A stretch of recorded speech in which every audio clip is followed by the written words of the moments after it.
Deep dives and blue skies.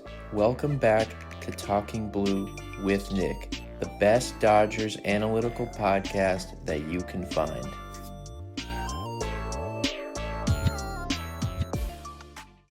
Ladies and gentlemen, welcome back to Talking Blue, the best Dodgers analytical podcast that you could find. I'm your host, Nick. You are listening to episode 117 of Talking Blue. We are here today to recap the Dodgers, the Diamondbacks, the weekend series. Just wrapped up a few hours ago. Spoiler, it did not go great. The Dodgers did finally get a win, their first win in 7 tries Saturday night.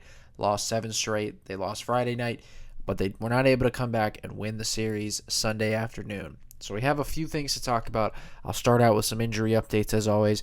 We'll go over the 3 games, go over all the pitchers. There was a few good things like Roki Sasaki, Yoshinobu Yamamoto. Those guys pitched pretty good.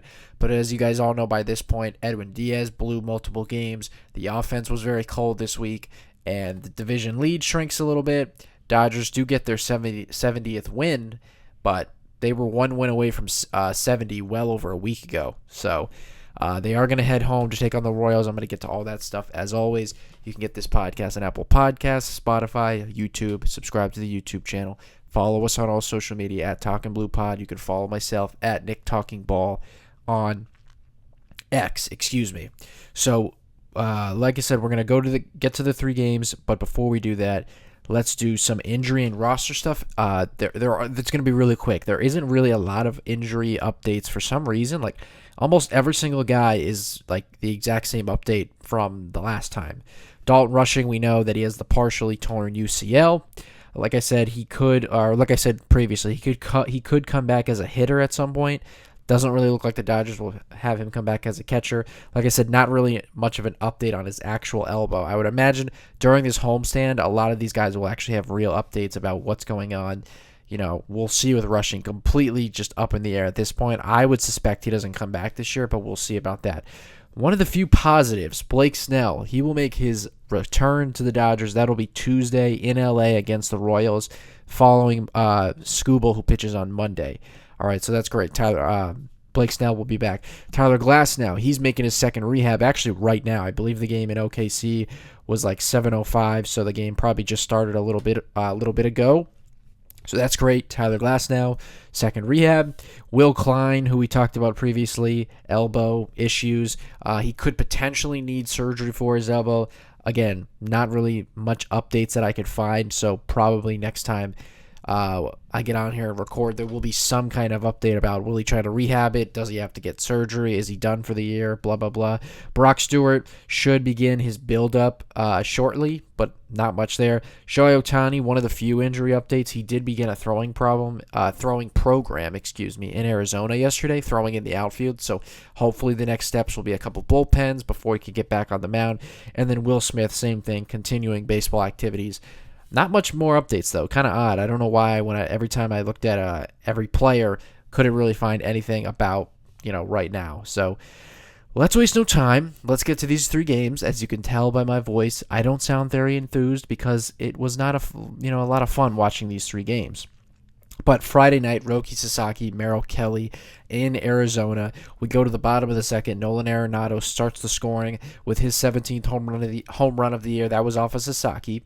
Later on in the 5th inning, Geraldo Perdomo, he hits his 5th triple of the year. That makes it 2-0 Arizona. We skip ahead to the 6th inning. Dodgers trying to claw back into this game. An RBI force out. Freddie Freeman beat out a potential double play ball. Dodgers have grounded into a ton of double plays this year. We'll get to that later on. That makes it a 2-1 game. Later on in the 7th, an RBI single thanks to Tommy Edman actually ties the game up. That's great. Go ahead to the next inning. Leadoff hitter Andy Pages hits his 19th home run of the year to give the Dodgers the lead. It was a pretty nice moment. They go up 3-2. But as you guys know by now, bottom of the 9th inning, Edwin Diaz on for the save. Ryan Waldschmidt with a runner on base, which was the tying run. He hits a 2-run walk-off home run off of Edwin Diaz. Diamondbacks were down a run. Instead, they win the game thanks to that 2-run homer from Ryan Waldschmidt. Edwin Diaz gets the blown save. He also gets the loss. Obviously, Sasaki pitched 6 innings pitched and pitched pretty solid. Edgardo Henriquez for 1, Tanner Scott for 1, and then Diaz only was able to get 1 out in that 9th inning. All right, so I'm going to start with Sasaki because he did have some good things to talk about. Then I'll get to the offense, and then I'm actually going to save Edwin Diaz and all my thoughts on him for the end of Game 2 because he obviously blew 2 games in the series, as you know. So, Roki Sasaki. Another really strong performance from Roki. All right. Didn't manage to get a lot of swing and miss in this start. He has been piling up the whiffs ever since the second half began when he's been pitching really good. He had, let me go to it, 9 whiffs in this game, which is not a lot. Roki's been, more of north of, 15 whiffs in that ballpark. He has, pretty great whiff rate this year, even despite the up and downness to his game. But a really positive sign as to kind of show, maturity from Sasaki and just really getting better overall. Even without the swing and miss, he was able to have a very good start. Let me give you his final line. That's my fault. He goes 6 innings pitched, 4 hits, 2 earned runs, 1 walk, 5 strikeouts, lowered his ERA to mid-4s. Okay, but what I was saying a second ago as to why it kind of shows some positive stuff for Sasaki is even without the swing and miss, he managed to have a good start. And why was he able to do that? Well, he had 70% first pitch strike rate in this game, which is very good. So getting ahead, first pitch strike on a lot of hitters. Average exit velocity for the entire start, 84.7 miles an hour, which is great. All right, so he was pounding the strike zone, especially on that first pitch. Not a lot of hard hit balls. Stuff like that shows that Sasaki is evolving. So on a night where he didn't necessarily have dominant stuff, especially in the whiff category, he was able to get ahead of all the hitters. Not all, but a lot of hitters, and not give up a lot of hard hit contact. So that's great. A team that puts the ball in play. You've been relying on a lot of whiffs lately. You didn't get it in the start, but you pound the strike zone, didn't allow a lot of walks, got ahead a lot, and not a lot of hard hit balls. Yamamoto can tell you all about that. He's been able to be a big swing and miss pitcher throughout his career at times, and right now, kind of more of a contact pitcher. You can do both. All right, but and Sasaki obviously has the ability to get whiffs, so you just got to be able to adjust on a nightly basis sometimes. All right, the fastball velocity is still on that big increase in the second half, so I wanted to compare some of his numbers first half to second half. I've done this before, but just to continue to show how good he's been in these 4 starts in the second half. So ERA, these are actually just second half numbers, so his ERA in the second half is 1.88. His K rate is 27.7. That's elite. Whiff rate of 38.8. Also elite. Expected batting average of 209. Expected slug of 287. All right, one of the big keys as to why Sasaki's pitched great in the second half, less damage, less home runs, less slug, and obviously the fastball numbers have been much better. And again, more fastball stuff compared to the first half with the second half. So the velocity averaged 97.6 in the first half. Right now it's averaged 99.2 in the second half. The whiff rate up from 19.4 to 25.9 on the fastball. Average exit velocity is down from 94.2 to 90.3. Hard hit rate down from 58.5 to 55%. Expected batting average down from 302 to 281. The expected slug, which again is key because Sasaki allows a lot of slug throughout his career. 555 expected slug on the four-seamer, down to 395 in the second half. And then the expected WOBA, 412 to 355. He's been really, really great in the second half. The velocity, he's gotten, good chase on his, thanks to his splitter, and obviously overall just the strikeout numbers combined with the much better command. He's in a great spot. And there's been some guys have struggled as of late, like Eric Lauer has kind of come back to, back down to earth. Justin Robleski, who we'll get to. So, it's nice to see Sasaki hopefully continuing to take this next step, plus the addition of Tarek Skubal, plus the re-addition of Blake Snell. So, we're going to need that because the rotation, really the Dodgers as a whole have struggled as of late. It's really been all parts, not just the offense. But speaking of the offense, there wasn't a ton in this game. It was nice, the game-tying single from Tommy Edmonds, so there was a little bit of that comeback, which the Dodgers are up there in terms of comeback wins and comeback games in 2026. Something they've done a lot the last few years. They do come back a lot. They actually don't score first often a lot in their games. But it was nice to see late in game, 7th inning, game-tying single from Edman, go-ahead home run from Paz. Paz is slowly heating up. He's actually been better last week or so. Had some hits in this series. And like I said, the Edwin Diaz blown save, he just had he's really had, I'll get to it, but some bad command on his slider, leaving that ball pitch in the heart of the plate, like the one that got hit out of the park. And like I said, I'm going to have a pretty big breakdown on him, and we'll get to that after game 2. So no need to go into that right now. But let's go to game 2. All right, this was the one game the Dodgers actually won. Yoshinobu Yamamoto's on the mound, taking on Brandon Pfaadt of the Diamondbacks. So scoring gets underway. We got to skip ahead all the way to the top of the 8th inning.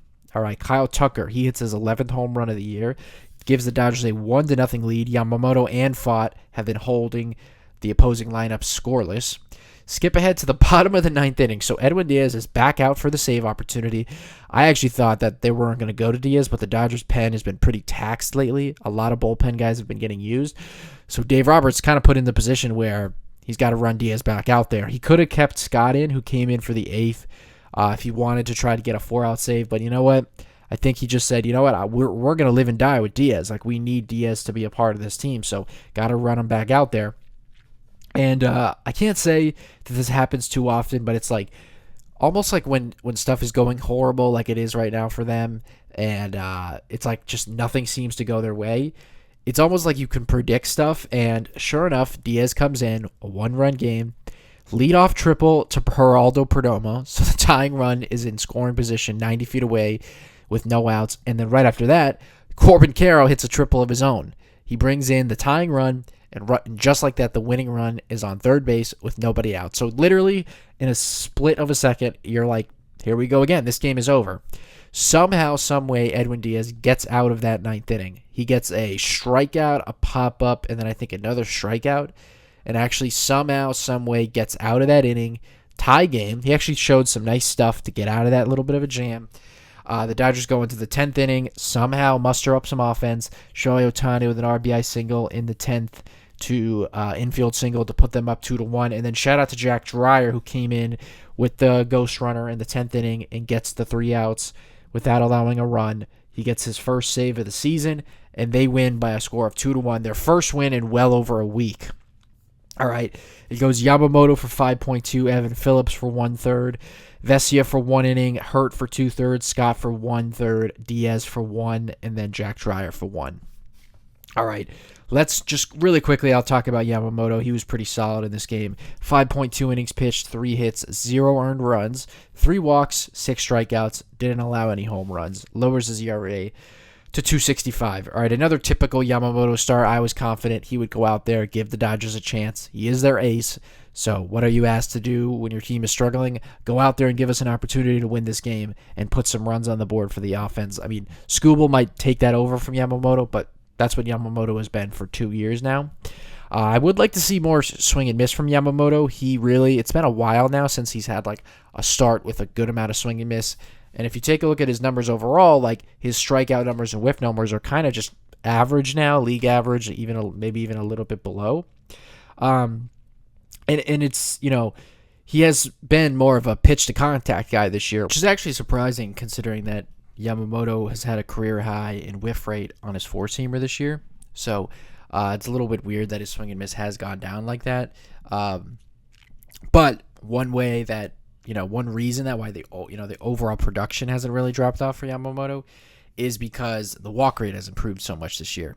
And it's kind of what he did last year in the postseason, where he didn't necessarily have a bunch of high strikeout games in the postseason, but he limited the walks to such a great at such a great rate, and the overall production really hasn't dropped off because he still has an ERA in the mid-2s. So nothing really changed. He just is kind of going about it a different way. More ground ball pitcher, soft contact. Actually, will go deeper into games, I think, a little bit. So, I would prefer more swing and miss, obviously, as always, but that's just the way Yamamoto's done it this year, and it hasn't really changed his overall production. I did want to give some credit to Jack Dreyer. He's been one of the few bullpen bright spots for them lately. because a lot of guys, even guys like Vesia, have struggled as of late, guys who you're really supposed to believe in. Dreyer has a 1.32 ERA in his last 13 and two-thirds innings pitched, 2.87 ERA on the season, which is great. He's actually improved a lot of things from what he did in 2025 when he had a pretty solid season for the Dodgers. One of the things preseason that I asked from him was increase the whiff and the strikeout numbers, because last year he had a pretty good ERA and had very good numbers overall, but wasn't a big swing and miss strikeout guy. But if you take a look at some of these things, he's increased. So his chase rate is up from 26.6 to 32.4. His whiff rate is up from 26.7 to 28.4. The strikeout rate is up a lot, from 24.1 to 29.3. That's a great strikeout rate. The ground balls are up a lot as well. So more strikeouts, more ground balls. That's great. 39.2 to 49.1. He's pounding the strike zone. First pitch strike percentage is up from 59.1 to 66.7. And then the meatball percentage. Yes, less pitches in the heart of the zone. Dreyer has had home run issues at points, since he's been up with the Dodgers. Sometimes he gives up homers. 9.2% down to 6.9. So more swing and miss, more strikeouts, more ground balls, and you're getting ahead more often and less pitches in the heart of the zone. He's kind of gone from a guy who was really solid last year to possibly like one of the elite guys this year. I don't know that they're going to use him in that kind of elite role, but 29.3% strikeout rate with a 2.87 ERA, a whip under 1. He's got great vertical movement on that fastball. He's kind of like a mini version of Alex Vesia, honestly, and he's increased his fastball velocity a lot this year. So last year, his first year, he averaged 92.7. He's averaging an even 94 this year. There's actually been times that he's topped out 96, 97, which he's not done a lot. So he's increased the velo, like everything. He's been outstanding, and kind of has jumped from a guy who would have been like a low inning leverage kind of guy to, the Dodgers, arguably, their two best relievers are left-handed, so that's what kind of hurts Dreyer. But, he could be a guy 4th, 5th, 6th inning that you feel really good about using him in a postseason game. So shout out to Dreyer. He's been fantastic this year. 89th percentile in K rate. Expected ERA, 80th percentile. Whiff rate, 73rd percentile. And he's getting a lot more ground balls. Where last year he was more of a fly ball pitcher. This year he's gotten way more ground balls. So that's going to help in terms of not giving up the homers, of course. But let's go to Edwin Diaz. I have a pretty, good amount of numbers to talk about with him and his struggles. So, he's obviously was bad before he got on the injured list with the elbow, bone chips, and he's been bad since he's come since he's come off the IL. So what's been the issue? What's kind of been the reason for his struggles? Because there's probably a lot of them, as you would maybe guess. Probably the biggest issue is the walks. All right, so in 10 innings pitched, he has 8 walks allowed. That is horrific. That's so many walks. Now, again, it should be said that he's only pitched in 10 innings, and he's pitched a horrible 10 innings. So the numbers are across the board are going to be horrific. All right, the second issue, the swing and miss is down a ton. So he had a 41.9% whiff rate last year, one of the best in baseball. Currently, it's at 19%. A 20% decrease in the swing and miss. Zone contact percentage, all right? Last year, he had a 68.5% contact rate in the strike zone. All right, so giving up 68% of balls in the strike zone, zone contact percentage. It's up to 90.2%. Basically like 30% increase or a 20%, whatever that is, 22% or something like that, increase in contact in the strike zone. When you can dominate pitches in the strike zone, that's basically the best way you could be an elite pitcher. Because you're not going to, walk hitters. You're going to be in the strike zone, and you're still not getting hit. So all of those things obviously bad. Bad command, nowhere near the same swing and miss, more contact in the strike zone.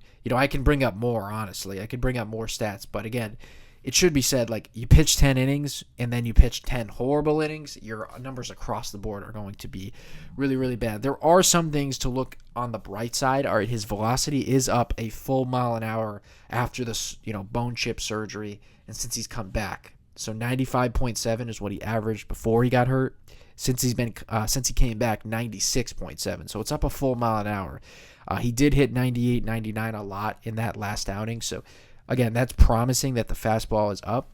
velo is up. The whiff rate has gone up too. So before he got hurt on the four-seamer, 11.5%.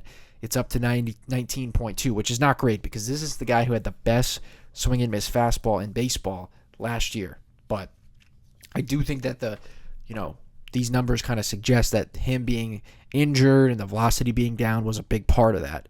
All right, so the velocity and the fastball, overall look a lot better. More whiffs, more velo. The next thing he's got to look to try to fix, other than on the command, obviously, is his slider. All right, the trademark Edwin Diaz slider. That's always been like his famous out pitch. All right, so before the surgery, his slider was actually still pretty good before he got hurt. All right, he had a 28.1% whiff rate, 183 expected batting average, 247 expected slug. So that's pretty good on the slider. After the surgery, since he's come back, 17% whiff rate. All right, so it's down a lot. 515 expected batting average, 999 expected slug. That's not OPS. That is a 999 expected slug. I don't even think I've seen a number that bad on an individual pitch. So his sliders got hit at like a historic rate. And I said that in that game on Friday night when he blew the first save with the walk-off homer, that was off a slider. All right, so the slider right now is really, really bad. And the weird thing is he's actually getting more chase. So last year he had a 30.5% chase rate. Right now it's up to 35.7. His overall zone rate is the lowest of his career. So the percentage of time that he's in the strike zone is at a career low at 43.2%. He's more around 47, 48%. So the reason why we might be seeing a little bit more chase is because he's literally out of the zone at a much higher clip. So it's just like, well, I'm out of the strike zone. Occasionally I'm going to get some chase out of the zone, and that's going to lead to the overall chase numbers. It doesn't really matter if you're getting more chase, though, if you're going to be out of the zone at a much higher clip and walk hitters so much more. It doesn't really matter. Yeah, you're going to get chase because you're not throwing anything in the strike zone. So really he's got to get back to getting in the strike zone a little bit more. Because getting chase is obviously great, but if you literally can't throw any strikes, who cares? It's not really like leading to, better production. So, he's got a lot of things to figure out right now. But the fastball has looked better since coming back. The velo and swing and miss. What he's gonna have to fix now, he's only a 2-pitch guy. Like it's fastball slider. So when the slider gets out of whack, you're screwed. When the four-seamer's not looking great, you're screwed. And then when you don't have a bad command, you're going to have these really ugly outings. So the first thing he's got to fix is the command because there's a lot of guys in the bullpen right now. Vesia struggling mightily with the walks. A couple other guys. Diaz, obviously, no command right now. And then when you got nowhere to go with your slider, which is supposed to be like your out pitch to righties and really overall, it makes things much more difficult. So the command and the slider, next 2 points of focus for Diaz. It looks like he's been a little bit better, at least with the heater. The velocity is going to go up. I would suspect this guy gets his stuff in line. I know that a lot of people are probably freaking out that this is like another Edwin Diaz or Tanner Scott situation from a year ago. I don't think that's the case. He's only thrown 10 innings. They've been bad 10 bad innings, no doubt. But I still think that he's got some time to figure stuff out. And I said this a year ago, the Dodgers won't go anywhere without Tanner Scott pitching better. He ultimately got hurt and never came back. The Dodgers will need Edwin Diaz. All right, so we'll see what happens going forward with that. It'd be interesting to see in this upcoming Royals series if there's a save opportunity. Do they want to give Diaz a breather? He's been really bad, but I think that they're going to try. I think they can see that some of these stuff since he's been back, the fastball has looked a little bit better. I think they're going to keep running him out there and try to get him to, figure out. The stuff looks way better, where at least before he got the surgery and got hurt and went on the IL, it was concerning that his velo was down. And, he didn't really look that great overall. The velocity has gone back up. So, hopefully a lot of this is just coming back from not pitching for 3 months. But, he's got to get that in line. And it was basically, other than that, the final thoughts on this game, basically a miracle that they won this game. Honestly, a miracle. And you guys know that I usually don't, I like to look at things in a positive way. And, you could always spin things negatively, positively. This is true, though. The Dodgers were one miracle, getting out of that ninth inning with Diaz, winning run on third base, no outs. They were that miracle away from getting swept. So, things don't really feel that great, even though they won this game. So basically a miracle. Let's go to game 3. All right, game 3, Sunday afternoon. Justin Robleski is on the mound taking on Eduardo Rodriguez. All right, in the bottom of the first, Ketel Marte's 20th home run of the year off of Robleski, so he does not get off to a good start. Makes it 2-0 Diamondbacks. Later on, second inning, Ryan Waldschmidt, a sack bunt, brings in a run. Now, also off of a throwing error from Robleski, makes it 3-0. And then with 2 outs, Gabriel Moreno hits an RBI double into left center field, makes it 4-0. Dodgers would try to claw back in this game. Andy Paez an RBI double in the third inning, makes it 4-1. Later on, Kyle Tucker triples into right field. That's great to see because he's been playing much better as of late, last like 15, 20 games. Makes it 4-2, but the Dodgers were not able to do anything else. And they lose by a score of 4-2. Lose the series, lose their 7th in their last 8th. I think or 8th in their last 9th. I think they're like 3-13 in their last 16 games. So just nothing good, basically. All right. Robleski, I'm going to be quick on him, but he was not good again. It's kind of funny because he somewhat pitched better than he has lately, but still was bad. 3 1/3 innings pitched, 6 hits, 4 runs. 3 of them were earned. One of them was not earned. 3 walks, 3 strikeouts. He gave up that home run. All right, so Robleski, I'll be quick on him, like I said. Robleski, all right, so 15 earned runs and 8 home runs over his last 14 innings pitched. He's also allowed 6 walks over that span, which is pretty high for him. I still think he's going to be valuable for this team. I believe, I think he's going to be great. At least, like, he's going to eat innings, and I do think that, like, he can go into the bullpen and be pretty good for them at some point, but it does feel like we are currently watching the big-time regression that I was worried about in the first inning, or in the first half, excuse me. It seems like we're kind of watching that regression because we know that a lot of his underlying metrics with the strikeout rate and the whiffs and the fly balls and, all that weren't really that great. The hard hit rates, the barrel rates, all of that is kind of looking like it's, the regression is coming back. I still think Robleski can be good. I still believe in him. He still has an ERA under 4. I've always said all along that I wouldn't have thought he has an ERA sub 3 all year. So, if he can kind of like lock back in and start to pitch much better, then it's kind of much more in line from what I expected from him. But, I don't know. He needs to maybe hit more, get more ground balls or something. I don't know. Like, he attacks the strike zone, but right now it's not working in a way that he's getting crushed. So he's got to find it soon. No other way to explain it. But it's weird. Robleski wasn't great, but I still feel like this game was more on the offense not being good. They only had 6 hits, 2 walks, 11 strikeouts in a game started by Eduardo Rodriguez. That's not great. 1 for 5 with runners in scoring position, 5 runners left on base, only 7 runs the entire weekend in Arizona. All right, so I wanted to give these numbers. Dodgers players in their last 15 games. So Max Muncy, 624 OPS. Tommy Edman, 523 OPS. Mookie Betts, 473 OPS. Freddie Freeman, actually, who's been great in the second half, 431 his last 7 games. Now, it's funny because if you look at a lot of other guys like Andy Paez, Kyle Tucker, Ohtani, a lot of those guys actually have hit well as of late. Even Teoscar Hernandez, like his last 15 games, has not been that bad. So hopefully they're like on the precipice of breaking out. Like that's what we're about to see against the Royals this week. I hope that's what we're getting to. But man, does the offense just not feel good right now. Like outside of like even like Ohtani, who has good numbers overall, like his at-bats haven't felt that great lately. Do the Dodgers have a double play issue? It's a question I have. They currently lead all of Major League Baseball in grounded into double plays. It's weird because with runners on base, they have the 4th highest OPS this year. With runners in scoring position, the 2nd highest OPS.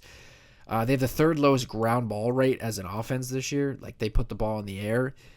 So I don't really know like what to make of that. Like, is it a fluke? The numbers show. I'm sure that if I broke it down to the last month or so, the numbers with runners on base wouldn't be as great, of course. But on the year overall, they have great numbers with runners on base and runners in scoring position. So I don't know why. It's weird, but for whatever reason, I don't know, because they're an older team, like they don't have a ton of fast guys, like they ground into a lot of double plays, I guess.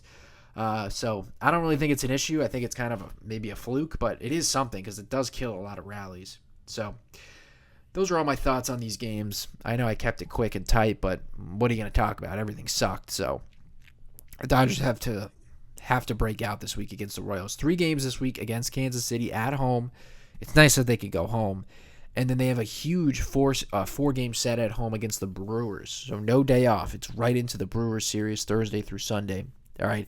They got to get it right during this upcoming series against the Royals. All right. I can't sit here and ask for a sweep because of how bad they've been playing. Like, I can't sit here and say anything other than a sweep is unacceptable. But a series lost is unacceptable. You got to win it. You got to win this series at least with the Royals. All right. They're not a good team.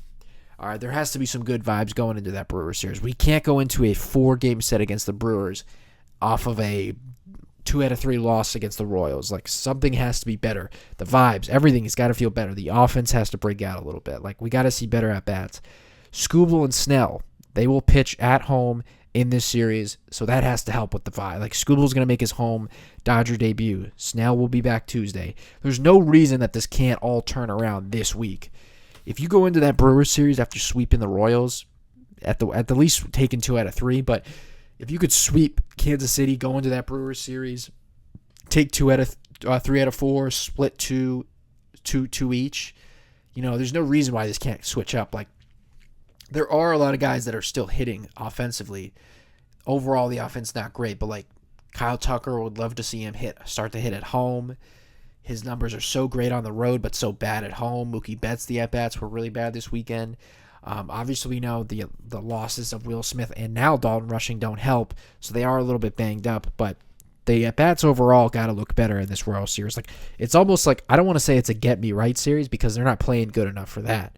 Like, you got to win the freaking series, but we need to see the production get a little bit better because we cannot go into a Brewers series losing 2 out of 3 to the Royals, because that's where it starts to get, like, I'm not going to say panicky, but like, that's not good. You can't lose 2 out of 3 to them. So that's all I got. I can't talk about them much longer. I hope I can get on here probably Thursday morning and talk about the Royals Dodgers recap. All right.